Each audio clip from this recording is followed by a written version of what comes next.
Mr. Speaker, on the bill? On the bill. On the bill, I agree, and I want to associate myself with the comments of both Minority Leader Bramnick and our budget officer, Mr. Worth, except that I'm not so sure it's going to affect our grandchildren, great-grandchildren, because I don't think it's going to pass constitutional muster. This bill is so bad on so many levels as a policy matter. It's not the first time we've seen bad policy come out of the majority office and put to the floor for a vote. So often we talk about what we should or should not do in this chamber, Mr. Speaker. Today, I want to highlight what we can or cannot do. We can't pass this bill. On the first day of every legislature, we raise our right hands and we take an oath of office that will uphold the Constitution of the United States and the Constitution of the state of New Jersey. The Constitution of the state of New Jersey does not allow you to do what you're trying to do. It just doesn't. It doesn't allow you to borrow to pay for operating expenses. The text of the Constitution is clear, and the interpretation of the Supreme Court is clear, Mr. Speaker. This is not an issue of what we should or shouldn't do. It's what we can or can't do. And we can't pass this bill. It would be a violation of all of our oaths. I don't think anybody on this side of the aisle is voting for it, at least the front part of this side of the aisle is voting for it. But anyone in this chamber who's taken that oath can't vote for the bill. Mr. Speaker, on that issue, I would ask if the sponsor of the legislation would yield for a question or two. Assemblywoman Pinto-Marin, would you yield for a question? Assemblyman Webber. Thank you, Mr. Speaker. Through you. And again, I want to address the questions to really one of the most influential and pleasant members of this body. So I do this in a collegial way. But these are important issues, and we should get to them. I'm holding an opinion from the Office of Legislative Services dated May 7th, 2020. It says what this bill tries to do, that is spend borrowed monies to balance the budget, is unconstitutional. So my first question through the chair to the sponsor is, do you have any legal analysis that says that this bill is constitutional?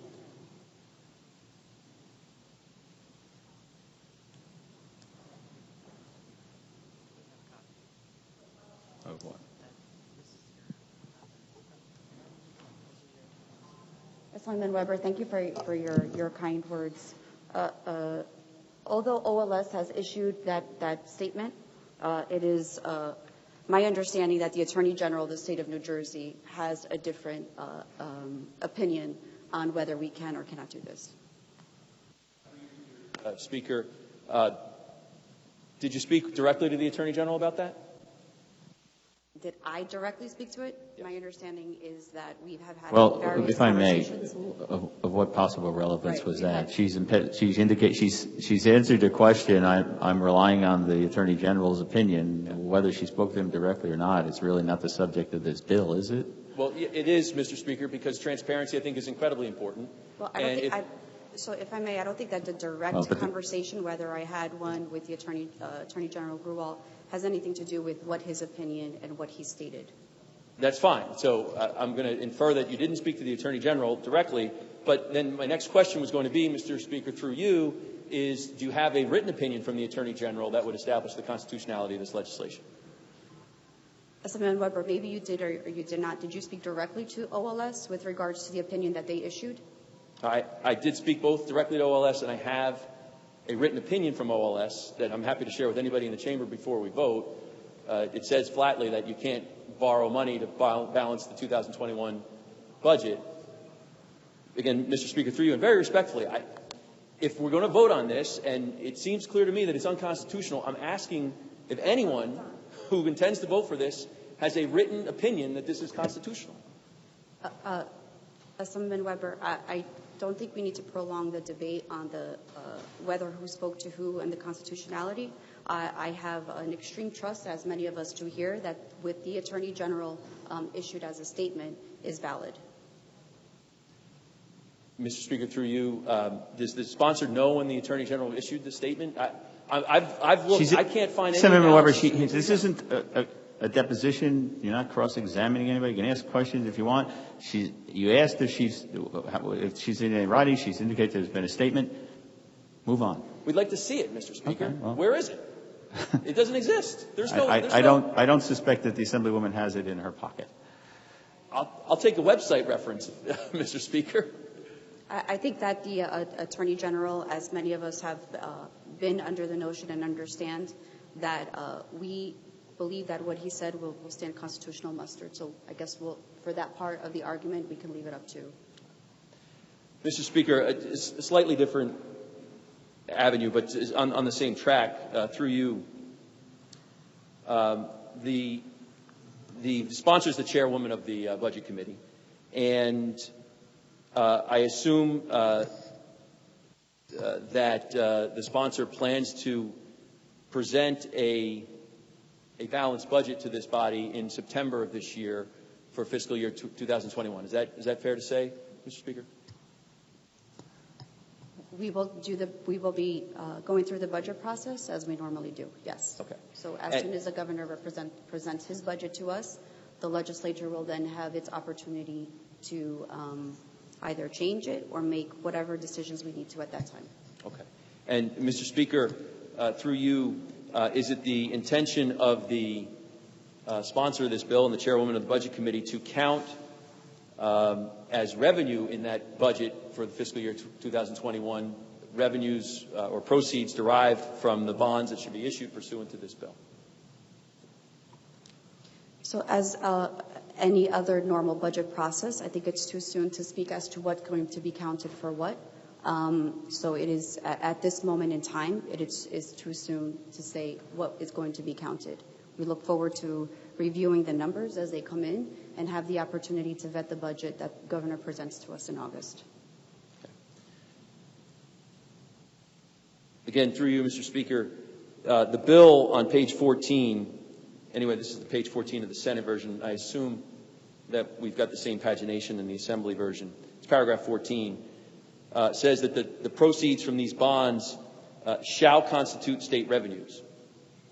And we know, Mr. Speaker, that the Supreme Court of this state in Lance v. McGreevey has held borrowed monies, which themselves are a form of expenditure when repaid, are not income, i.e. revenues, and cannot be used for the purpose of funding or balancing any portion of the budget pertaining to general costs without violating the appropriations clause.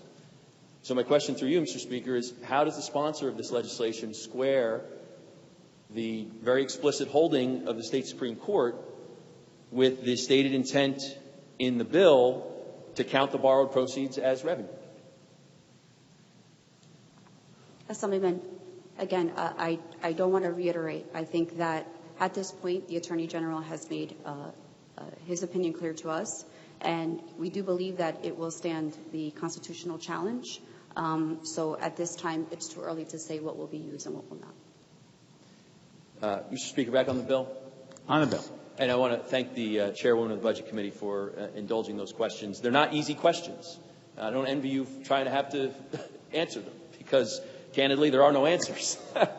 There are no answers to those questions because it's patently unconstitutional. And if this chamber intends to saddle the taxpayers of this state with tens of billions of dollars of debt without their approval, you would at least think you'd see something in writing that says you can do this, that it's constitutional. We've had litigation about this. There are members in this chamber who have voted for unconstitutional budgets before, and the Supreme Court has corrected them. They're back to do it again.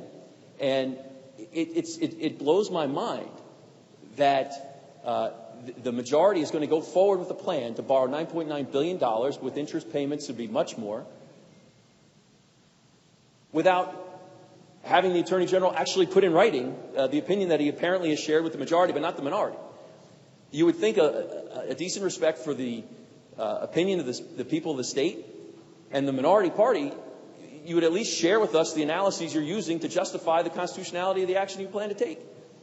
I don't think it exists. I don't think the Attorney General knows how he's going to deal with this. I think the governor's plan is try to borrow the money and hope that a court bails us out. I think that's the constitutional hook that the governor plans on, because it certainly isn't based on both precedent and the text of the Constitution. Please, anyone, you don't have to send it to us. Post it on your Facebook page. Give it to a member of the press. If anyone has a written opinion as to why this is constitutional, please share it. Because to vote on it without that, and with the direct opinion from OLS and the plain language of Lance V. McGreevey and the Constitution staring in the face, and to vote for this bill, I think is the height of irresponsibility and a violation of the oath of office. Thank you, Mr. Speaker.